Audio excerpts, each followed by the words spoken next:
This is नवीन त्यागी और आज हम आपके लिए लेकर आए हैं how to tell the time. Right, समय को हम कैसे पूछें, समय को हम किस प्रकार बताएं, उसी के ऊपर आज हम डिस्कस करेंगे और हमें आशा है कि आपको यह वीडियो बहुत पसंद आएगी। So please keep watching. So देखिए, जो हमारी दीवार घड़ी होती है उसे हम जो इंग्लिश में बोलते हैं, कुछ स्टूडेंट्स को नहीं पता होता है, तो उसे हम बोलते हैं क्लॉक वॉच। जैसे कि यहाँ पे लिखा हुआ है, इट्स क्लॉक वॉच। राइट, जो हाथ वाली घड़ी होती है उसके लिए हम वर्ड यूज़ करते हैं रिस्ट वॉच। रिस्ट मतलब जो कलाई होती है तो उसको बांधते हैं, उसे that is wrist watch. Right, चलिए तो अब हम बात करते हैं कि टाइम को कैसे पूछें। अगर हमें किसी टाइम पूछना है तो हम उसे किस प्रकार पूछें। तो पहला क्वेश्चन यदि आप देख पा रहे हैं, यहाँ पे साफ साफ लिखा हुआ है what time is it. Sorry, क्या बोलेंगे हम? What time is it. आप मेरे साथ रिपीट करते रहिए। और यहाँ पे दूसरे तरीके से बोल सकते हैं आप, ये वर्ड्स लिखा हुआ है, यानी कि व्हाट इज शॉर्ट में लिखा हुआ है यहाँ पे, शॉर्ट फॉर्म में। So what's the time by your watch, कैसे बोलेंगे हम? एक बार रिपीट देख लीजिए, what's the time by your watch, यानी कि आपके घड़ी में क्या समय हुआ है। या इनफॉर्मल वे में बोल सकते हैं आपकी टाइम प्लीज, ओके, या टेल मी द टाइम। सो इस तरीके से हम काफ़ी तरीके से बोल सकते हैं। चलिए अब हम आते हैं, देखिए यदि आपकी घड़ी में पूरे 11 बजे हैं, आप कह रहे हैं कि अभी 11 बजे हैं, तो 11 बजे को आप कैसे बोलेंगे? इट्स, यानी कि इट इज़, ये शॉर्ट फॉर्म में लिखी हुई है हमारे यहाँ पे, तो कन्फ्यूजन ना हो बिल्कुल भी आप। इट्स 11 ओ क्लॉक, कैसे बोलेंगे? It's 11 o'clock. Right, o'clock मतलब ये पूरे पूरे बजने के लिए आता है, तो आप इतना बोल सकते हैं, इट्स 11 ओनली। ओके, और इसके अलावा आप बोल सकते हैं एडवांस लेवल पे जाके, it's dot 11 o'clock, it's dot 11 o'clock. इसके अलावा आप बोल सकते हैं इट्स, यहाँ पे देखिए, इट्स शार्प, शार्प मतलब पूरे पूरे, इट्स शार्प 11 ओ क्लॉक। या शार्प के स्थान पे आप बोल सकते हैं it's exact 11 o'clock, it's exact 11 o'clock. यदि 11:05 हो गए हैं तो इसे हम ध्यान दीजिएगा, यहाँ पर समझने वाली बात क्या है।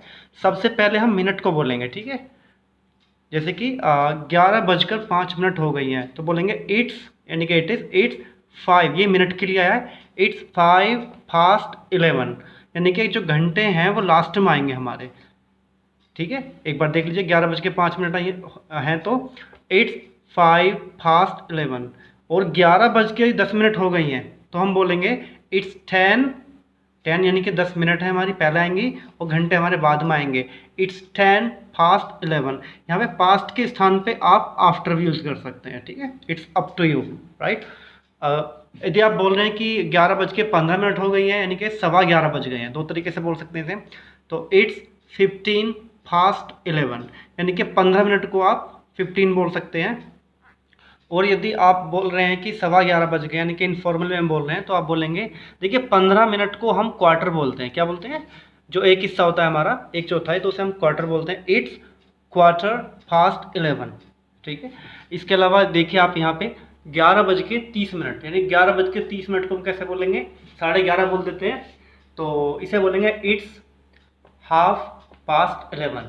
हाफ मतलब पूरा आधा आधा हो गया है, जो आपकी सुई है वो 6 पे आ गई बड़ी वाली, तो बोलेंगे इट्स हाफ past 11। यानी कि इसे इस तरीके से बोल सकते हैं, इट्स 11:30, इट्स 11:30, दो तरीके से बोल सकते हैं आप। 11:35 हो गई हैं, तो अब यहाँ पे और थोड़ा ध्यान देना आपको। जैसे कि सुई जो है आपकी बड़ी वाली वो 6 से ऊपर जा रही है, यानी कि 7 पे आ गई है, ठीक है।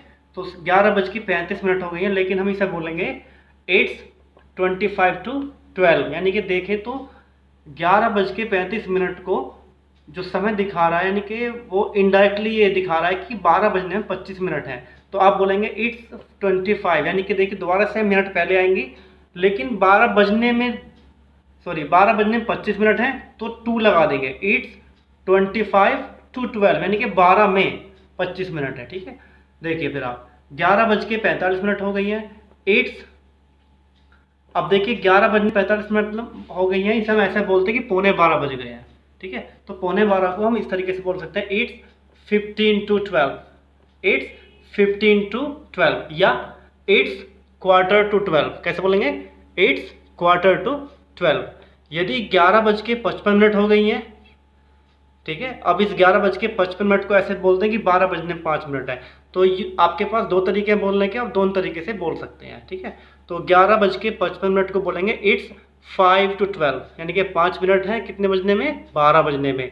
It's 5 to 12, right.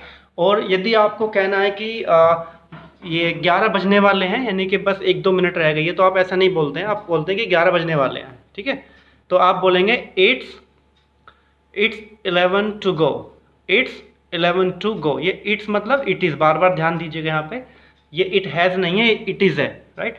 या 11 बजने को हैं या 11 बजने वाले, एक ही बात है। आप दो तरीके से बोल सकते हैं, इट्स 11 to go या it's going to 11, it's going to 11, right. चलिए तो बात करते हैं अब हम, यदि आपकी घड़ी थोड़ा फास्ट चल रही है, स्लो चल रही है, तो उसके लिए हम इंग्लिश में क्या वर्ड यूज़ करेंगे। तो देखिए मैंने लिखा है पे 5 मिनट तेज है, तो 5 मिनट तेज के लिए आप बोलेंगे it's 5 minute fast, it's 5 minute fast, right. देखिए फास्ट ब्रिटिश में बोलते हैं और फास्ट अमेरिकन एक्सेंट है हमारा, और ध्यान दीजिएगा। और इसे फास्ट के स्थान पे बोल सकते हैं it's 5 minute ahead, it's 5 minute ahead, right. 5 minute यदि पीछे है तो इसे हम कैसे बोलेंगे, right. It's 5 minute slow, it's 5 minute slow. और स्लो के स्थान पे बोल सकते हैं आप it's 5 minute behind, it's 5 minute behind.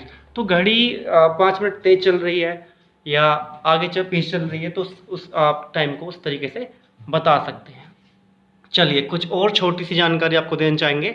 देखिए जो घड़ी की सुई होती है उसे हम बोलते हैं क्लॉक निडल। क्या बोलते हैं, क्लॉक निडल। यहाँ पे मैंने स्पेलिंग लिखी हुई है आपको, घड़ी की जो सुई होती है। और जो छोटी सुई होती है, क्योंकि हमें पता नहीं होता है कि क्या बोलते हैं, तो अपने हम कुछ भी वर्ड बोल देते हैं, but the right word is short arms. क्या बोलेंगे, शॉर्ट आर्म्स। यहाँ पे आर साइलेंट रहेगा बोलते समय, शॉर्ट आर्म्स, ठीक है। और बड़ी सुई के लिए हम बोलेंगे लॉन्ग आर्म्स। क्या बोलेंगे, लॉन्ग आर्म्स, ठीक है। ओके नेक्स्ट, घड़ी का पट्टा जो स्ट्रिप होती है उसे हम बोलते हैं स्ट्रैप। क्या बोलेंगे, स्ट्रैप मीन्स जो पट्टा होता है घड़े का, उसे बोलते हैं। सो गाइस होप आपको ये वीडियो अच्छी लगी होगी। यदि आपको वीडियो से कुछ जानकारी मिली है तो आप इसे लाइक करें और अपने फ्रेंड्स में इसे शेयर जरूर करें। Thanks for watching.